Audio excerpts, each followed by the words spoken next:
Sorry, not sure what happened there. It's 3 o'clock. Welcome to Together Unlocked. We have just lost our other co hosts, but I'm sure they will be back shortly, and I'm sure it's probably my fault. I'm Ju Gosling, artist and artistic director of Together 2012, who are bringing you this live stream today. With me in my East London studio is the artist and chair of Together 2012, Julie Newman. Julie, would you like to just tell us what you're wearing? Give us a bit of audio description, and then I Absolutely. will bring back our friends from the West Midlands. Absolutely. I'm Julie Newman. As Ju said, I'm the chair of Together 2012. Currently, I'm wearing my usual silver and gold hair and dark rimmed glasses. And today's t shirt is a white background t shirt. Choose love, says the message in black. And it's the Amnesty one. And it actually has recurred quite a lot on this show. So it's becoming a little bit of a familiar one. Yes, we're all shielding on this show. Julie has been living here for the duration, and when shielding ends on Saturday, I think she's going to be delighted to go home and at least replenish her wardrobe. I have a short red hennaed corona crop, black framed glasses, black wrist braces, silver jewellery, and a green t shirt that says offline on it. Online with us again now, at the other end of our virtual sofa in the West Midlands, are Josh and Robin Surgeonator. So let's bring them in again Hooray. now. Hooray. Hello, guys. Hello. Let's have some introductions and audio description from you. Okay, so hi. Yes, actually, still here at the end of the sofa, the other end of the sofa in Sutton Coldfield.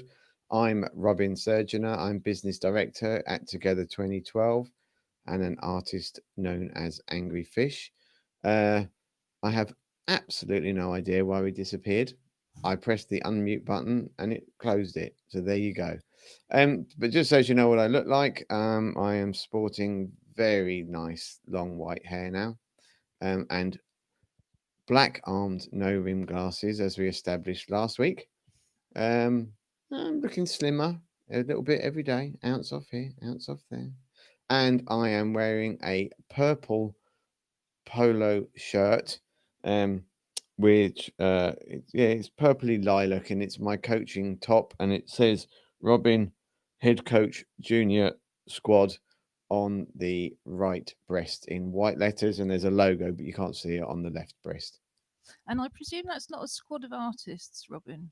It is not. It is the swim squad that I coach, and we may come back to it later. But um, we are in an extended swimming pod now as of yesterday. Yeah, I can't wait to hear more about that. Like It sounds like, yeah, dolphins. Yeah. exactly. But Wow. Yeah. let's hear from Josh first. Who are you? What do you look like today? Well, I'm Josh Surgeonator. I'm a PhD student and Together TV host. And I have as ever, that's a hard sentence to say, unruly blonde hair and apparently a mouth that can't get around words. And I am wearing it's predominantly a white polo shirt, but the kind of the shoulders and breast are in a blue, and it has the 2019 Rugby World Cup logo on the left breast because it was from the Rugby World Cup in Japan last year. Fantastic. And we probably talk a bit more about that later in the show. On a Wednesday, as always, we've got various regular spots. And later, we will be talking to Josh about virtual sport and gaming and other online opportunities. Before that, we have our weekly Clockwork Paralympics. We're all taking part in the virtual teddy bear hunt, which is a worldwide project. If you're online regularly, do put a bear in the background. It's bringing a lot of pleasure to children around the world. Our bears like to compete, the Surgeoners being a very competitive family. They say the most competitive in the world. We wouldn't go quite that far, but our teddy bears compete via the Clockwork Paralympics for the right to wear a gold medal for the week. So that will be coming up along with our usual glimpse of the outside world through the eyes of Julie's assistance dog, Virtual Nature Watch. But first, and I dare to say most importantly, Wednesday is our pop up poetry club day. Together 2012, in more usual times, runs a year round outreach program of creative workshops, what we call our clubs program, for disabled people and anybody they want to bring with them for support. These are entirely free and open access. You don't have to book, you can just turn up.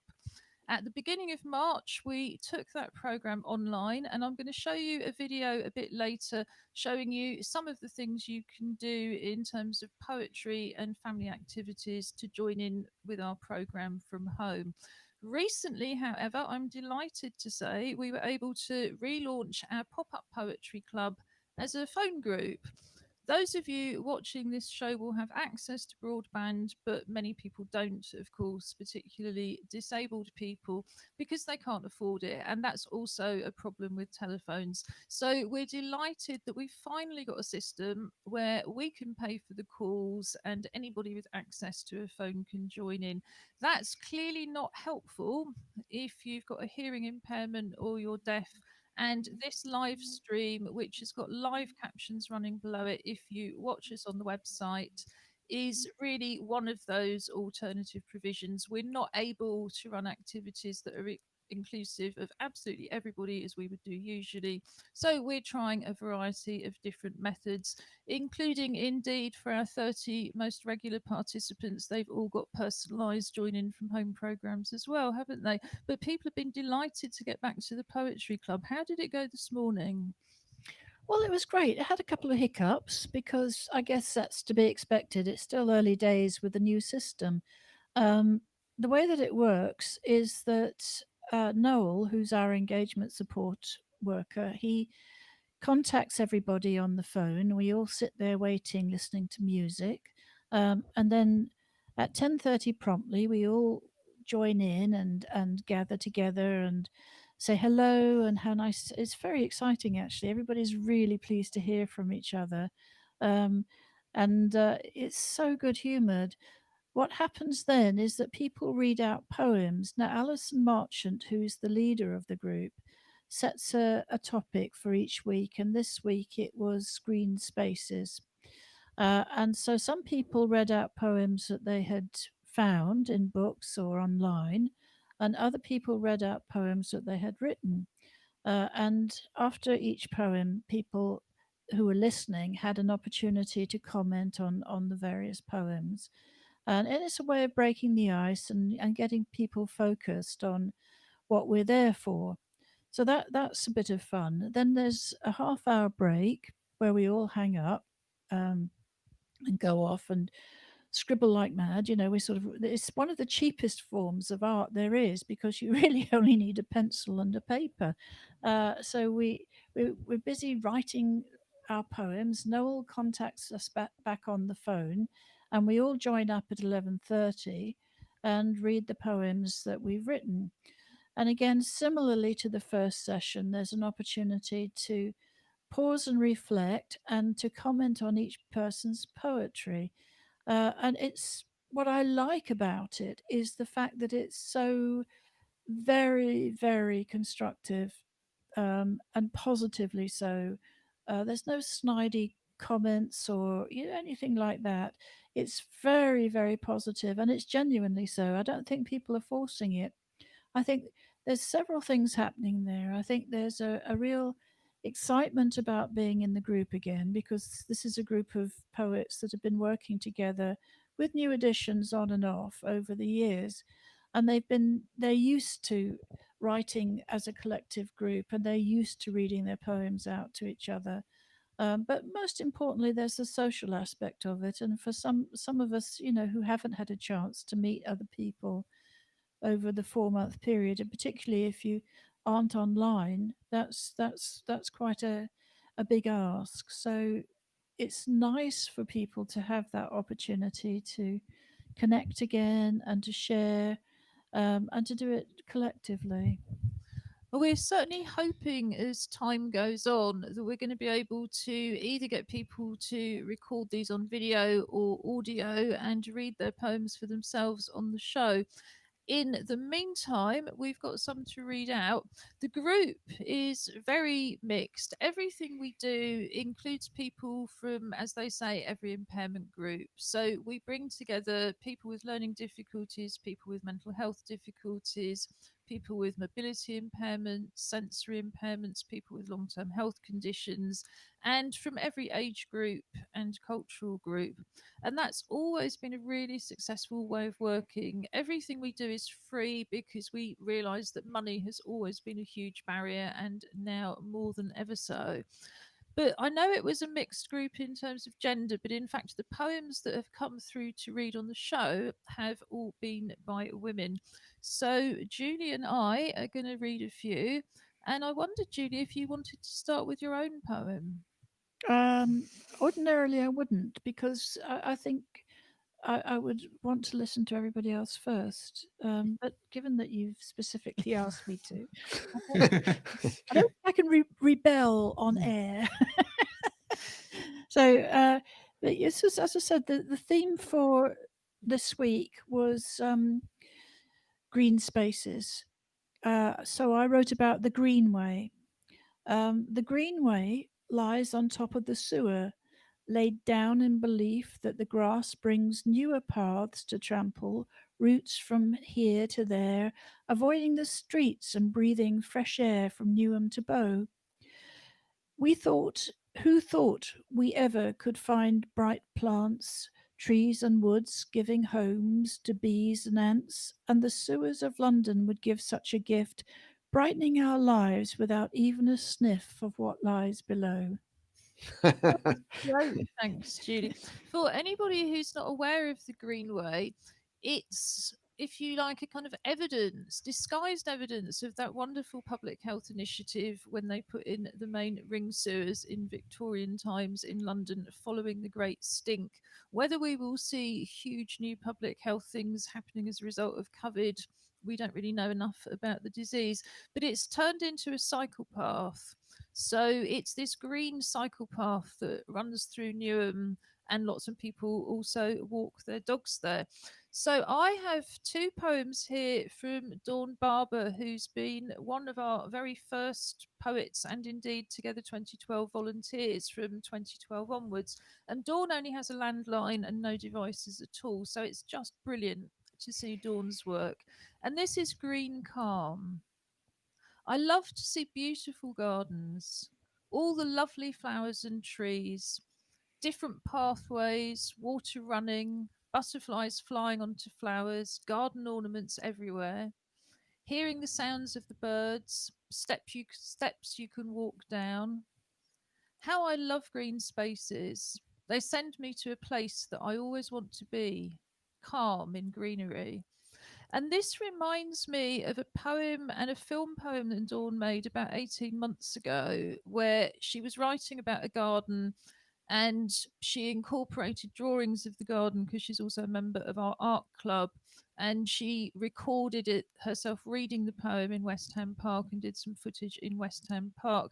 Usually, we run a program called Summer Together, which is a sort of extra program for disabled people of all ages over the summer. Lots of programs and activities close completely over the school holidays, but we're not children and many of us can't afford to go away. So we have an artistic program that's really sort of aimed at developing locally based artists. And I think we've had two different residencies. We had a whole Summer Together program. We were based in a park in West Ham for a month, Memorial Park. 2 years ago, we had a residency in West Ham Park. And yes, it's been sad. We usually do street art outside, we do carnival arts outside. So it's really nice for me to see Dawn writing about green spaces. So, Julie, I think you've got one next from Alison Marchant, who's our club's programme leader as well as an international installation artist in her own right. Yes, she's written this about a meadow. Running through the meadow where the butterflies flutter like the flight pattern of a distant bird, green veined white, orange tip, brimstone, small blue, tortoiseshell, skipper, peacock, red admiral. And she's obviously been doing her butterfly count. Yes, and I remember Alison in the days when she said she didn't do poetry because she has Mm. dyslexia, but she did a wonderful project a couple of years ago, or actually possibly longer than a couple of years ago, in Memorial Park, West Ham, where she listened and she listed all of the sounds she could hear. And they became these wonderful word portraits. And then we printed them out and laminated them and stuck them on stakes and planted them in the flower beds. And the idea being that as people read them, they could start thinking about what they were hearing as well. So this one is from Pies and Malak, and Pies is a member of our associate drama company Act Up Newham, so people might have remember seeing Pizer. And this is a learn to say no. At my younger age, I was never in rage, no emotions to express, no one to bless. I was very quiet and timid, shy and placid, only look and hear properly, but never ask or query, simply nod and agree. Later, I learned that is not right. We have to try and fight. Never say yes all the time when you know it's not fine. I keep on telling myself, come on, learn to be yourself. Just be brave to say no. Never brush off or ignore. Be confident and strong, as nothing will go wrong when it is your right to stay cheerful and bright.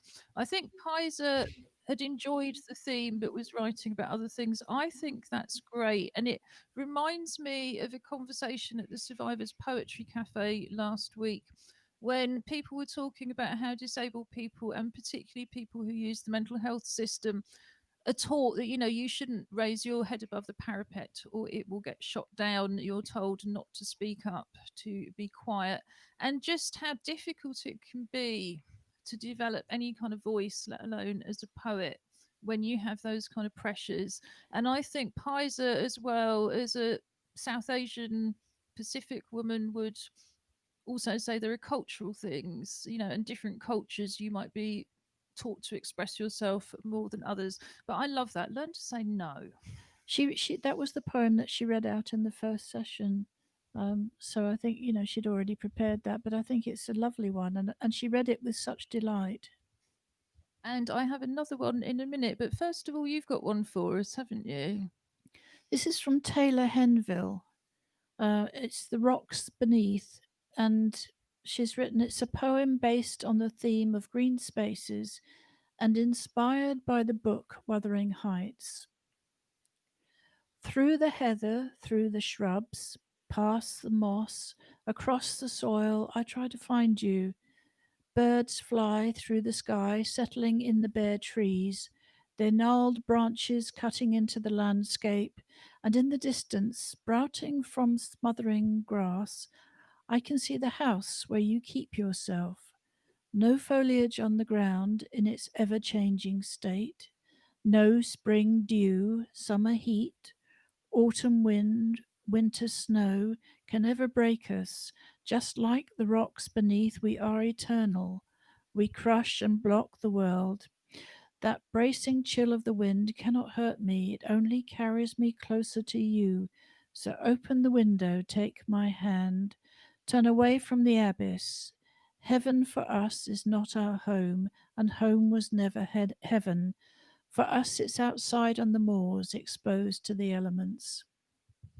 That's terrific. Taylor is a filmmaker and another one who, when she started with us as a volunteer, said she didn't write poetry, but clearly she writes the most wonderful poetry.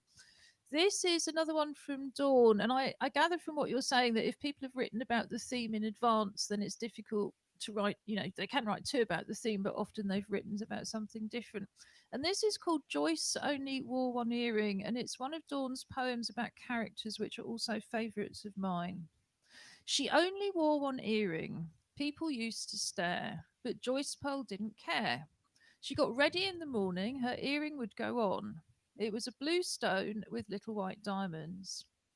People would ask Joyce, why do you only wear one earring? Because I want to look different and I want people to notice me. Because sometimes I get lonely. And the only way to get noticed is by people looking. and that makes me feel better. That's a really interesting poem from Dawn.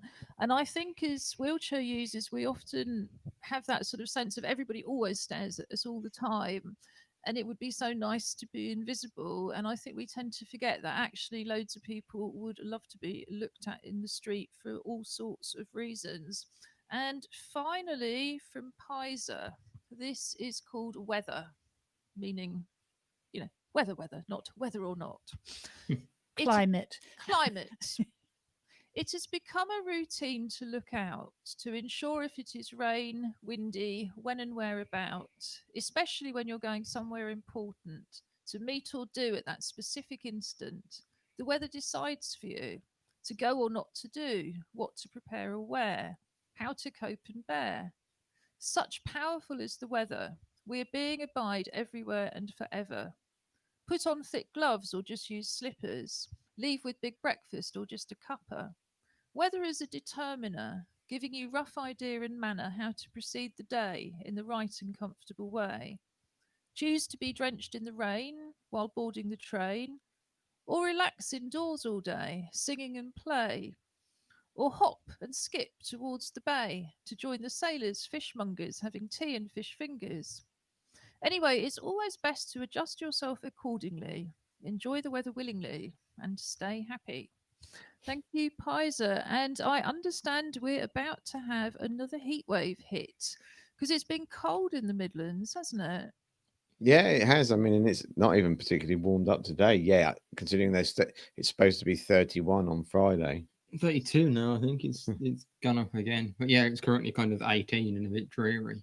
So Just wanted to say about the poetry group before we move on. Oh no, I'm going to come back to the Oh, poetry group. right, Don't sorry. worry. But yes, do come back to the poetry group now. I think what impresses me about the poems that we've just read out are how different they all are. And I think I say this each week, but it always surprises me how each individual has their own perspective and that's reflected in their work. I think, for example, we had one poem that came out this morning, which was very much a stream of consciousness, but it was so evocative that it actually took people on a journey, and that worked very very well. But there wasn't a rhyme in sight, but it still was an effective piece of poetry to my mind. I'd pick up what Robin said before: a poem can be one word, and this really worked like that. I think the other thing which struck me this morning was how some people can create an absolute narrative. There was another poem from a poet who didn't want his work read out this afternoon, um, and he basically took us on a journey through the woods. And in the course of that journey, he created safe places, and it was very, very evocative and very powerful. But just a few lines. It couldn't have been more than about 12 or 13 lines. Yeah, I mean, there's several things I wanted to pick up from that. And of course, one of them is that, as we've often said, it's not about the grammar, it's not about the spelling, it's not about the poetry theory. It is just purely about your words on the page, and your words are as valid as anybody else's. What we've always tried to do since we were founded by locally based disabled artists in 2013 is to encourage emerging artists and community artists to find their own voice. We don't teach, we don't teach technique, although there are wonderful organisations locally like Rosetta Arts Centre that we can refer people to. What we're interested in is developing people as individuals and giving them the self confidence, the self belief, the creative skills, and the social networks to have that voice and to feel confident enough to say, I'm just going to dress differently because I want people to look at me. I'm going to have the confidence to say no if I want to say no. And I think that's where you get the variety from. We have a safer spaces policy, which we spent a long time developing and is still, like all of our policies, adapting for online work, because I don't think anybody can claim to be an expert yet. We live in such extraordinary times. But that's really important as well. We're not about destroying people or making negative comments. We're about being encouraging, supportive, helpful. anybody who wants to join in any of our activities online or later in real life, they genuinely are a safer space. We've got very robust policies on all sorts of things, and they're on our website, www.together2012.org.uk, along with the whole of our Join In From Home programme. And I'm just going to show you a short video about that to tell you a bit more. Together 2012 is running a Join In From Home programme from our website, together2012.org.uk.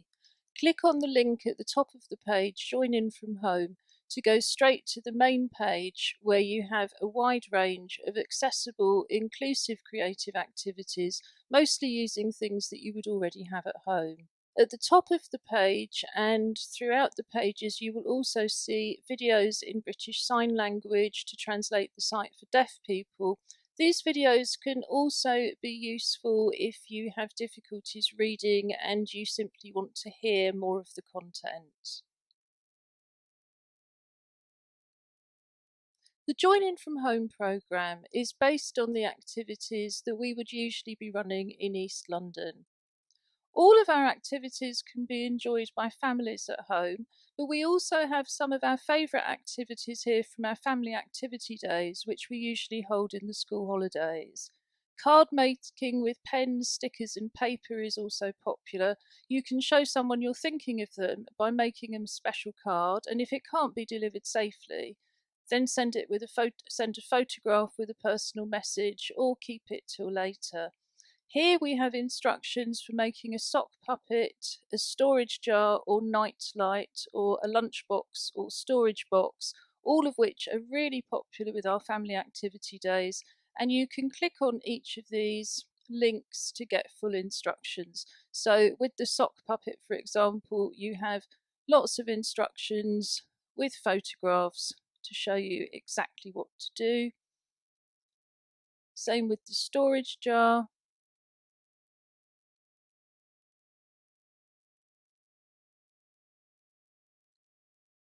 And same with the lunchbox or storage box. And you can see how effective it is just to use very, very simple techniques.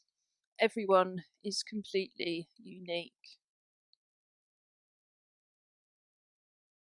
The Pop-Up Poetry Club meets on a Wednesday morning. We also run regular poetry projects and poetry cafes. We're inviting you to write or sign a poem on the theme of Together and send it to us to share on social media. We're also going to be publishing an anthology of the Together poems in November, and everybody who contributes will get a copy of the physical book. And here we are again. So, we've had a number of contributions for the poetry anthology already, but I would very much like to encourage much, much more. We've had films, we've had written poems. I believe we've actually had one signed poem already. Um, do you have anything else you wanted to say about the poetry club? I wanted to ask what's next week's theme, because the club is open to people from outside Newham, as indeed are all of our activities. We just ask that you come to us, whether that's in East Ham or online. We can't come to you. But anybody can write a poem and indeed join in with the theme if you don't want to join in with the club. So what's the coming theme? Alison's asked us to think about light and shade for next week. So there's lots of different ways to interpret that. And in fact, you could use it as a painting almost because, sort of certainly the Impressionists used light and shade as part of their work. But I think your point, Ju, about being able to contribute from home without taking part in the poetry club is absolutely spot on. Use the themes that Alison's highlighted, and write a poem on your own if you want to, and send it in to Ju at together 2012.org.uk. I'll pop that back up on the bottom of the screen. Or info@together.org.uk. I mean, I'd like to say something about the poetry. I mean, the poems are all fabulous. because they've been written.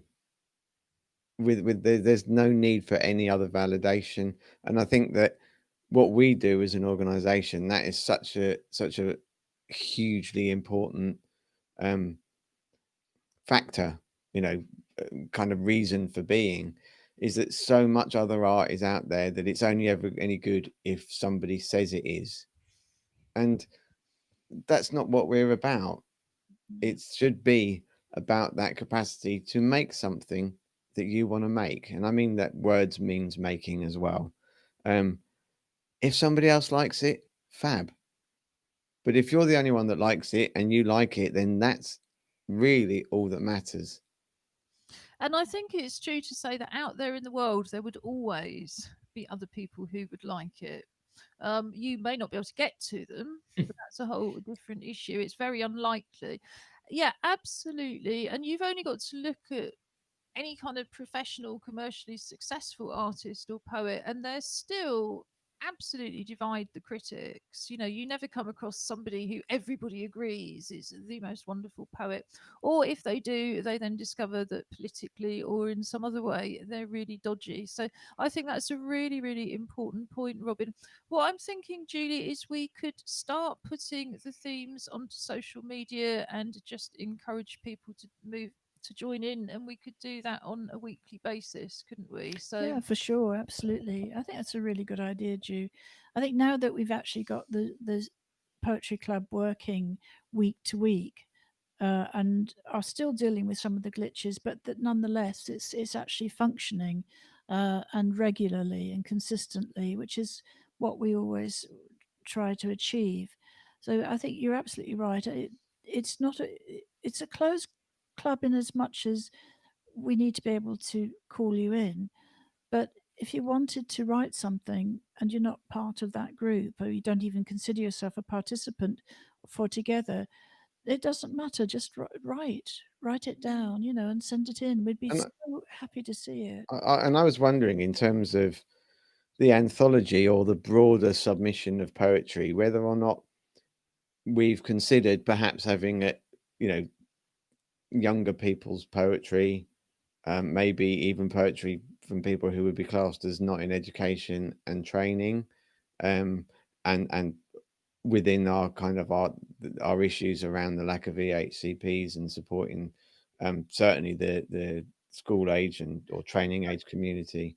absolutely. We are not an organisation for adults only. We are an organisation for people from with every disability and absolutely none. We are an organisation for people of all ages from all backgrounds, and we very much welcome that. We have an additional targeted programme for young people, which we'll tell you a bit more about on a Friday. But that involves now, because of course we've had to change it considerably, Facebook groups, Instagram, one to one work in terms of studying for Arts Award, and a range of other things. Similarly to what we were saying about you don't have to be part of the poetry group, we're interested in seeing your artwork, whether or not it's part of the Join In From Home program. You send us any poem, whether it's a poetry club theme or a theme of Together, it can be something completely different. We would still love to have it on the show. Same with paintings, films, everything else. It's not just about the things that we're suggesting, they are just suggestions of things that have been popular with Together Club's participants in the past, or other activities. So they're just really a starting point. But to continue for a little bit on the green spaces theme, on a Wednesday through shielding, and I don't imagine life's really going to change much next week, we have been sending Julie's dog out into the garden to see what nature looks like. And the key reason we've been doing that as people shielding who have a garden is it's so small you cannot socially distance. The biggest kick I've had in the last week is the neighbours on both sides have gone away. So you will see, if anybody remembers what the yard usually looks like, that I've been doing a lot of what I would call Corona garden design, where I turned the whole garden round, given that it was all in pots, to be seen from indoors. And I've always gone with this garden as an outdoor space. It's a room in its own right. And how it looks is how it looks when you're sitting out there. But socially distant seating, we're managing to create one, although we've got to mend the bench. But apart from that, long term, it's still going to be a garden that's really seen from indoors. So I'm going to pop Precious's film on the screen, and Julie, as always, will do a bit of audio description and tell us what Precious is thinking. Oh, here she comes. Oh, there he is. That's brother. Stop and have a little look around. Oh, it's so hot. It's so hot. And look, the benches didn't used to be there back in the old days. I'm sure it used to be different. Hang on. There's something else changed. Yes, I think it has. Oh, right. Well, there's no food here. I can smell something. I'm sure there's been a cat in the garden. But Ju is feeding me lines that says she's done a very good job on the decking, and of course she has, absolutely. Precious thinks she's going back in now. No, she's not. She's coming back out. Oh, that bench. Another look. Oh, yes. Oh, look, it's beautiful. All sorts of things have changed. Mind you, there's nowhere quite like sandpit when you've got very, very hot pores. You can sit underneath the yucca tree and have a little look at everything and have a little think, have a little sniff. That bench is nice. And back in she goes. Thank you for that, Julie and Precious. I think at some point I'm going to do a speeded up thing from March so we can see how much the garden has in fact changed. Because, of course, week on week, it always looks just completely identical to us. And I think it's worth mentioning that at lunchtime when she goes out with the camera on a Wednesday, it's really, really hot out there, which is one reason why she's not spending a lot of time. I'm thinking She's about slowed down, hasn't she? she has slowed down, bless her. So I'm thinking about doing maybe a early in the morning or a late at night film in preparation for next Wednesday. Well, we'll see. I'm hoping next week we are going to have a real, rephrase that, a rural nature report from Stera Plurger from Act Up Newham, Oh, that'd who be good.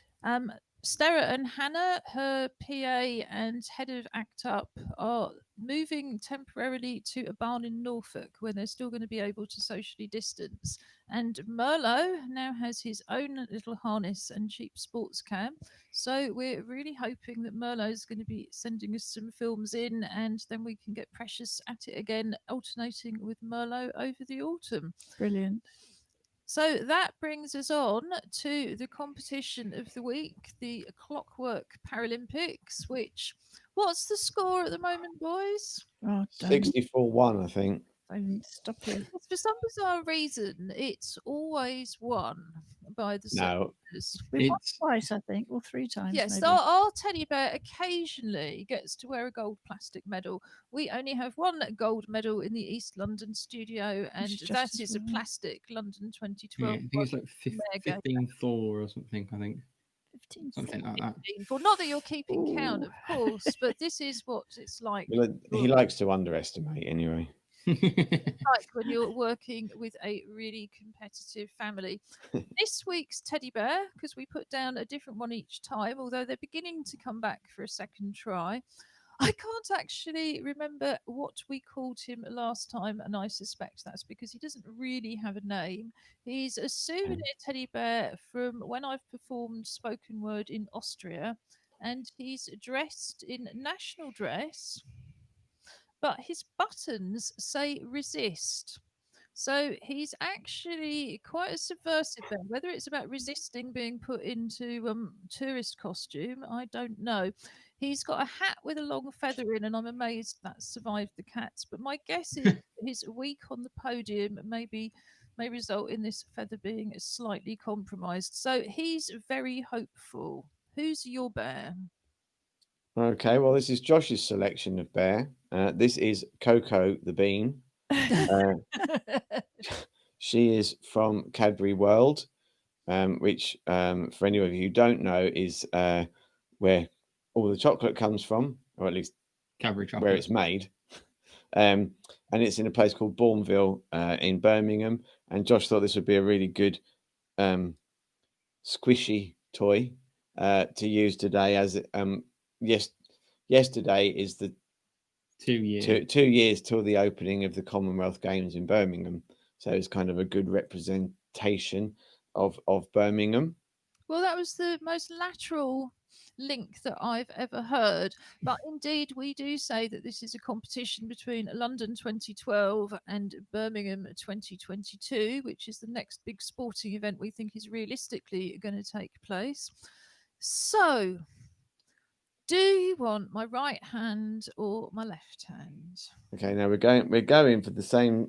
So it's going to be released from your right hand, which is the one closest to the wall. but as we look at it, it's on the left. The hand closest to the wall. Okie doke. And shall I get you to do the commentary stroke audio Yeah, description? you can do that we can today. do the commentary. These are usually pretty much a sprint. We've been through various clockwork toys and we're back to the caterpillars. So the competitors are just getting ready. Closest to the wall, we have Birmingham 2022 in green. We have the London 2012 Legacy competitor in orange, closest to the stairs. Looks like they're off to a good start. I think currently green is in the lead, but they're both taking a slight diversion. Yeah. Away from the target line. They both seem to be veering to the left or right, depending on which way you want to look at it. And then last week was definitely a photo finish, which had gone furthest. And I do believe that it will be the orange competitor that has taken the win. So congratulations to the London 2012 team. See, it's not fixed. Yes, it was literally a photo finish, but we won by about at least a millimetre. So were they the green ones? We were. Aha. Here we are. Julie, here is the medal for you to do a medal ceremony. We'll make sure we've got photos of that. So that brings us on nicely to our weekly spot where we look at what's happening in the worlds of sport, particularly parasport and gaming, where we consider gaming an art given all of the drama, design, storytelling and every other element. So over to you, Josh, and your very sad little Bourneville bean. Never mind. Hold on. She's not sad. She's a good competitor. And they speak, because if you go to the Cadbury World and do the tour, they got speaking beans. They do. Anyway, yeah, as we mentioned, yesterday was 2 years until the opening of the Birmingham 2022 Commonwealth Games, which is quite exciting because hopefully we'll be able to get some tickets as we do live in Birmingham or near it anyway. That's quite exciting. In terms of things that are a little bit more current, it was announced last week that wheelchair basketball is now going to be a BUCS sport. BUCS is the British University and Colleges sport competition. There's been kind of wheelchair basketball competitions between universities for 6 years, I think, 6 or 7 years. But actually, it's never been a BUCS competition, which is how you kind of get points for your university. So one, it's good to see the kind of promotion of some para sport, but on a more kind of logistical side, most university sport funding things come from how many BUCS points you can get for your university, because it's kind of quite a fierce competitions between everybody other than Loughborough, because there was about 4,000 points clear of everybody else. So there's a fierce competition for second. But now that wheelchair basketball has kind of had that bump, hopefully it means they'll be able to get kind of some more funding into programs that already exist, or more programs will now be set up at different universities, because there's now that kind of opportunity for BUCS points. Points make prizes, as they say. Yeah, it's just really good. Points make pro vice chancellors happy. Yes, indeed. I got told by my vice chancellor at university when I was the head coach that if I didn't win, I wasn't allowed to come back. which he was joking because I got on with him really well. But we did win. We absolutely slaughtered everybody. So I was allowed to come back from my third year of uni, which was quite nice. And then a similar on a wheelchair basketball. It was announced earlier in the week or late last week that the Lotus Disabled and Youth Club, which is based in Turkey, has their first all-female wheelchair basketball squad. Oh, wow. That will be kind of competing against mixed teams and men's teams. But that's for Turkey to have a kind of all women's wheelchair basketball team. That's quite a big thing in terms of the sport. Their men's team is amazing, but now that they're kind of developing the women's side of the game is really good. Can I ask, Josh, is it going to be more or less difficult? Well, I guess is it going to be more difficult or as difficult for wheelchair basketball to start up again as people who play on their legs? I think a lot of the take out the kind of vulnerability of the participants from it. Most of the kind of considerations around safety will be the same as running basketball. I think where the additional complication will be those participants that would be shielding or want to shield when shielding ends at the weekend. I wouldn't want that to be kind of used as a way for not bringing it back. No, absolutely. I was yeah. just curious because we also have an associate wheelchair dance company, Folk in Motion, which we run. And because it's based on English folk dancing and it's dancing in pairs and it's social dancing, we absolutely can't come back yet. But it's one of the reasons that we're sort of broad enough to cover sport is as well. As soon as you get into participatory dance, and we usually have a monthly dance club as well that brings together people of all abilities, you're talking about physical activity and you suddenly become a part of the sports world anyway. But I was asked to comment by the venue we use about when we would be coming back. And for me, looking at the risk assessment, I could see it was going to be trickier for us than groups who were just wholly ambulant. And that was purely things like the width of the corridors and the added width of the wheelchairs, and the fact that you could walk past each other socially distanced, but you couldn't pass each other in wheelchairs. But I don't want to dwell on it. I was just interested.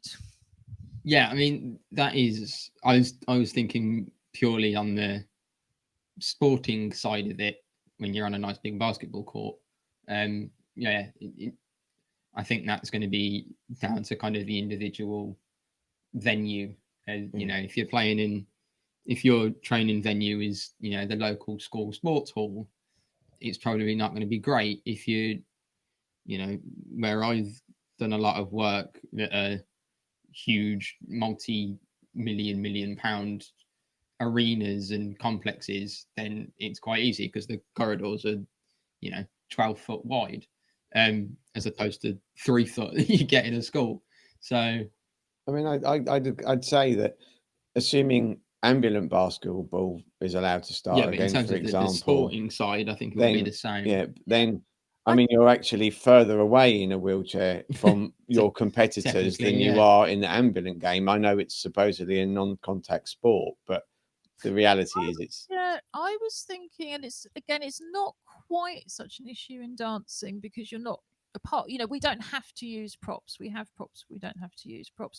But that constant changing between touching your chair, which could be an infected surface, and touching the ball, and I think as wheelchair users, we're going to talk a lot about the end of shielding on Friday. I don't think it's going to make a huge amount of difference in real life, but we're still going to celebrate it and commemorate it. And I think we've seen no advice yet for wheelchair users about things like cleaning your wheelchair more often, cleaning your wheelchair daily. If you can't clean your wheelchair, should you be buying one of these fogging things that you only see on TV? So yeah, let's come back to that. What have we got to report on gaming? So last week was the Xbox Games Showcase or Microsoft Game Showcase. It was a showcase of their upcoming games. But the two ones that I was kind of quite interested in is there was an announcement trailer for the new Forza Motorsport game, which is a racing game that had there's no kind of date or anything yet, but they showed what they call an in-engine trailer, which is it's not CGI. It's kind of it's how the game would run. So it's kind of what the game would look like, as opposed to it being kind of like an animated film, if that distinction makes sense. And I mean, you watched the trailer with me because we both like our racing games, and the graphics are incredible. It looks real almost. But it does. I mean, yeah. I mean, you will. There was a couple of shots which are kind of in the garages, like when you see it Formula One or whatever, and people walking around and picking up spanners or whatever and stuff, and it was just so realistic. The whole patterns, the human movement side of it was like, yeah, real. And then the other big one that they talked about was the new Halo game called Halo Infinite, which is a kind of shooting game where you fight aliens, and that's kind of Xbox's flagship game and has been for a long time. And there's kind of an 8-minute video of that of playing the game, kind of actual gameplay. And again, it just looks so pretty. And it's the little things. I'm talking about kind of the Poetry Club next week, the theme on light and shadow. The two things you always look for in a game is what does the sun look like and what does the water look like. How it was in a forest. The light coming through the trees and things. It just looked incredible. So I'm quite excited to go and shoot some aliens in that when that finally comes out at some point. So you make all these judgments about the quality of the sunshine and then go out there and slaughter aliens. Yeah, you need a nice environment to shoot hordes of aliens. Yeah, who wants to go on a murderous spree in the rain? Yeah, on a dreary backdrop to your alien war. You want a nice sunny backdrop. Anybody who's new to this show, we do mostly talk about games that don't involve that kind of thing. Do you, with the driving ones, do you have to have special equipment, or can you use a straightforward thingy? Yeah, no, you can just use a. For Forza, it'd be an Xbox controller because it's only an Xbox game. But yeah, whatever console you are on, you can use that controller. If you're playing on a computer, like a laptop, PC, whatever, you can plug a games controller in because there's USB. If you do want to have specialist in terms of start getting kind of steering wheels and pedals and things, you can. It's just it's a cost thing. They range from kind of 40 or 50 pounds for a fairly basic steering wheel to you can buy things that are actual race car seats that have got kind of 3 screens on them and pedals and steering wheels and all sorts of things that run into the thousands of pounds. You also need half an extra house to play it in as well. I think won't be many of us buying any of those. If anyone wants to buy me one, then What, to test it out, of course. yes, yeah, I'll write a lovely review. It's not a sponsored section, but if anybody wishes to. I mean, as some people know, we're still pursuing our kind of exploration of quite a basic, in terms of not bought any add-ons yet, PlayStation 4. I think it's, for us, it's been very much about getting out visually and imaginatively out of being in the same space. I mean, you haven't even been as far as the front door since March. So that and not being able to spend money on many other things was a real appeal to buying it. But still, like everybody else, our income's dropped, expenses have gone up, things cost more. So there are still lots of free games that you can play on your phone, a computer, tablet, or anything else. And we've been talking quite a lot about those as well. And you were talking about a sailing app, and I know we're going to come back to that next week when you've got to grips with it. But that kind of thing always sounds really interesting. I'd like to know, Josh, this is something to research perhaps over August. We have all these games where you can pretend, if you like, or you can be a sports person, you can sail a boat, you can race a car, you can do all sorts of Olympic sports apparently. What games are there where people can, if you like, be an actor, be a theatre director, be a dancer? Has anybody come up with those? Yeah, there's in terms of dancing games. Xbox has a game called Just Dance. It's based on kind of motion capture, so they have a camera, and you kind of do the actions. In terms of kind of being actors and theatre directors, I don't know any off the top of my head that aren't in that you aren't that within a larger story. But there will be, I can pretty much guarantee, there will be a PC game where you have to run a theatre. There's ones where you are a kind of border control, doing passports and things where you tend to be a truck driver and a farmer and an airport director. And so I'm sure somewhere it exists that you can run a theatre. You have to, do your concession prices and whatever. Let's try and find out, because I've got quite a number of friends who usually work in the West End, and I think that's about as close as they're going to get to it for some time as well. So there might be a glut of artists kind of rushing to do virtual theatre.